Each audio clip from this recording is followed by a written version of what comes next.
Hey there world, I'm the Courageous Goldfish, and today we need to have a little chat about the Fruits Basket Nendoroids.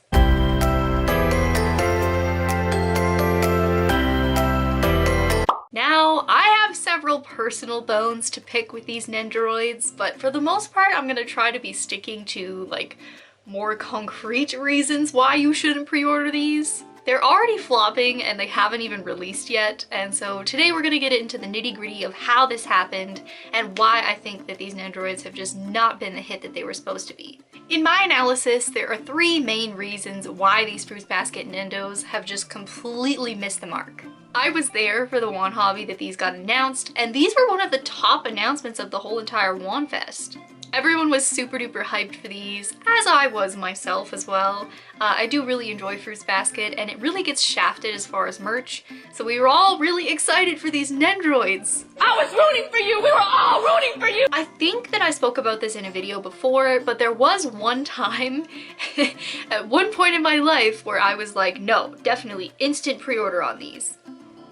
And here I am, Kyo's pre-orders just ended, and I have not pre-ordered either of them. So why is that? Why was something that was so hyped up by the community just flop so fast and so easily? Reason number one why I feel like they really dropped the ball with these is that there is no Toru to go with them. I understand that this can sometimes happen with shoujo animes, that they don't want to produce figures of the female protagonists because they think that the market for shoujo anime just cares about the boys. But I hardly think that that's true, and especially not in Fruits Basket's case, because Toru is literally the main character. She's the reason for the story. She breaks the Soma curse. Like, without Toru there is no story, and she is a beloved protagonist. So while I understand that the marketing analytics probably were like, nah, you gotta stay away from that, but I feel like a Toru Nendoroid would have really made fans happy because those Kotobukiya scales of Yuki and Kyo are the only Fruits Basket figures that exist. There are none of Toru. And so I feel like having a Toru Nendoroid would have driven sales because it's the only Toru figure. And also, it just doesn't make sense. If you're gonna make Nendoroids of them, you should make like the three main characters, no? I don't know. Personally, myself, I would have been more sold on a Toru Nendoroid than I was on Kyo or Yuki in the first place. Second reason why these Nendos are definitely flopping is because of the price. We are no strangers to price hikes in this community, but it's been getting especially out of hand recently. It's just been getting out of hand recently in the community, and that is something that goes across the board for every figure collector. Things are getting more expensive due to the pandemic, due to shortages of supplies, due to this, that, and all the other things. The yen is extremely weak in the market right now, which is also driving up the prices. Personally, myself, I am not the hugest fan of Nendoroids in the first place, and I do think that even when they were priced more reasonably, they were still overpriced, and so these price hikes have just really turned me off of buying them unless it's something that I really, really like. Like, I do have the Komi-san Nendoroid pre-ordered because I love Komi. And that Nendoroid is just so good. But I don't find myself falling into the category of collectors that really, really loves them, which is fine. But even if you are a Nendoroid person, you have to agree that 7,900 yen for essentially what is a chibi figure with some swappable parts is just not worth it. And there's a whole separate conversation to be had about worth in collecting and how that basically means nothing. Collectibles have intrinsic emotional value to the collector, and so there's not really like a set price of like, oh, this is worth it, this is not worth it. Like, each collector has to sit there and justify things to themselves for what prices they're paying. However, looking at it logically, based off of like, this is the product that you get, taking all of the emotional aspects out of it, it's overpriced. It just is. And Nendoroid prices already vary from character to character. They're not one set price like the pop-up parades are. However, for what you get with these two, it's just not worth it.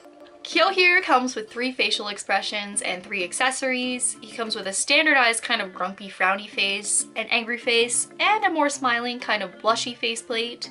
As far as accessories go, Kyo comes with an onigiri rice ball, his school bag, and a little figure of himself in cat form.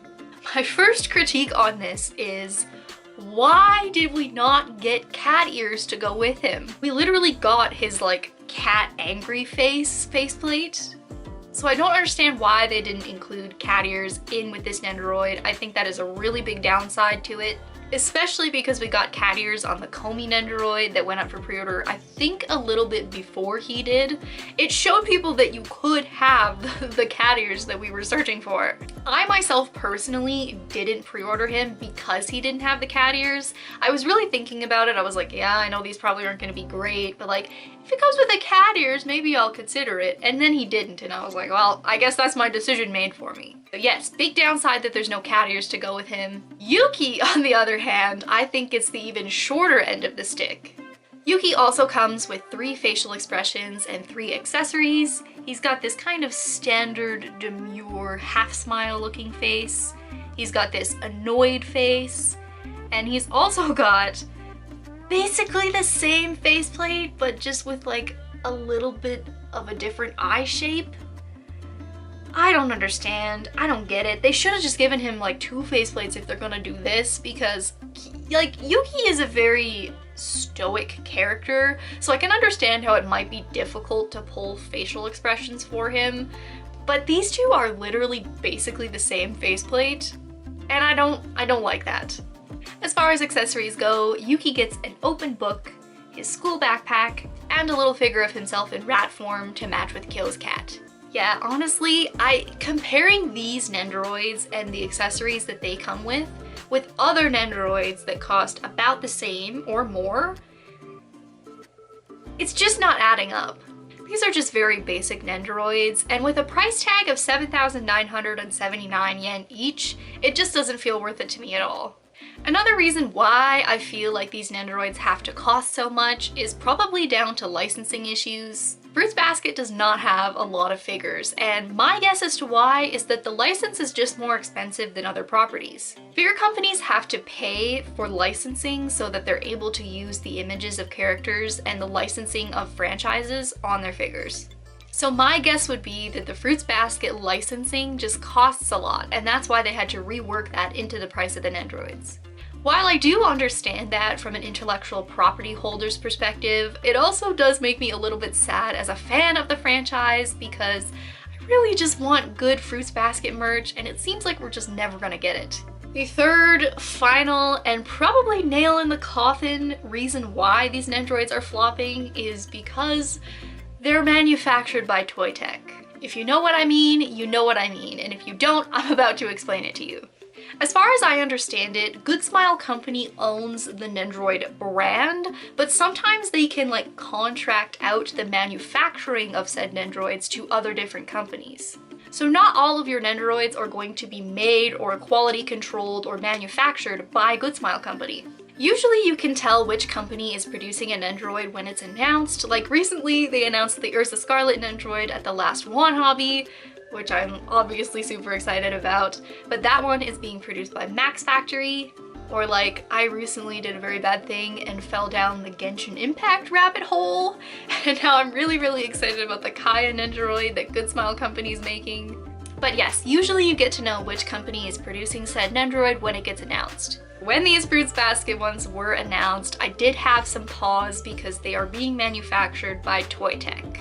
ToyTec is notorious in the Nendoroid community for producing very subpar quality Nendoroids, and so at first I was like, oh no, and then I had hope. For a small sliver of a second, I had hope that maybe they wouldn't fumble the bag for these. It still has yet to be seen, you know, people could get these and they could be the greatest quality Nendoroids in the world. I would still think they're overpriced, but at this point I honestly hope, for those of you that have pre-ordered these, that ToyTec pulls it out of their butts to get these looking nice and looking clean, because usually ToyTec Nendoroids do not. ToyTec Nendoroids usually have lesser impressive sculpts than other Nendoroid manufacturing companies, and you can tell that even just with prototypes. They're not as clean, they're not as detailed, and that's one of the things that really turns me away from these in the first place. ToyTec's faceplates are usually lesser expressive than other companies, they come with less accessories usually, which you can definitely see with these two Nendoroids here. And unfortunately they are notorious for very bad manufacturing errors. Quality control is pretty much zero, seems like. And of course, some of them do turn out better than others, so if you have ToyTec Nendoroids in your collection that you love, this is not me saying that they suck. Some of them are probably okay, but some of them are just absolutely unacceptable. I think the greatest case study of the ToyTec Nendoroid phenomenon is the Chika Fujiwara Nendoroid. That one is just absolutely cursed and terrible. I can't believe that people actually paid money for that one. If you bought that one, I am so sorry. They're just not very well put together. You can see that they're shiny in some parts, the proportions are off, the eyes are droopy or slanted or like off center. There are seams that shouldn't be there. The hair is just like painted terribly. She straight up looks like a bootleg. She straight up looks like a bootleg Nendoroid, and she is official. Like, this is the official Nendoroid. I think ToyTec lost a lot of support after this Chika Fujiwara Nendoroid, and there have been a few releases after that that have been okay-ish. But I think, honestly, they lost a lot of trust with this one right here because, like, I mean, look at it. It's just absolutely unacceptable. This made so many waves in the community when it first came out. Now we all live in fear of our favorite characters being announced for Nendoroids and having it have that little ToyTec logo on the bottom corner. Absolutely horrifying. That's like a 3-sentence horror story right there for figure collectors. As a fan of Fruits Basket, I just really wanted to sit down and talk about why I think these Nendoroids are not worth it and why I won't be pre-ordering them, because I have been pretty outspoken on my channel about really wanting to buy these. I really wanted to like them. And if there were 1 or 2 flaws, maybe I could overlook it and just be happy that I was getting figures of characters that I really love. But there's just too many red flags, man. It's a marinara sauce fiasco over here, you know? It's not worth it. It's really not worth it for me to take the risk hoping that they might be better, because figures rarely, if ever, turn out better than you think that they will. Not saying it doesn't happen, but if you're buying a figure hoping that it won't look like what it looks like when it shows up, you're probably gonna be disappointed 9 times out of 10. So for me personally, that was just a risk I wasn't willing to take on these. Who knows? Maybe if they fall drastically on the aftermarket, I might pick them up for a better price. But for now, I'm afraid for people who pre-ordered them. I'm really afraid. Let me know in the comments down below if you did pre-order these. I'd love to know. And once they come out, man, I'm gonna be scouring the reviews, hoping that you guys didn't get like ripped off or anything. But yeah, that is all I have for you guys today. Those are the reasons why I think these Nendoroids are flopping. Feel free to agree or disagree in the comments down below. But in any case, as always, thank you so much for watching, and I will see you on the flip side.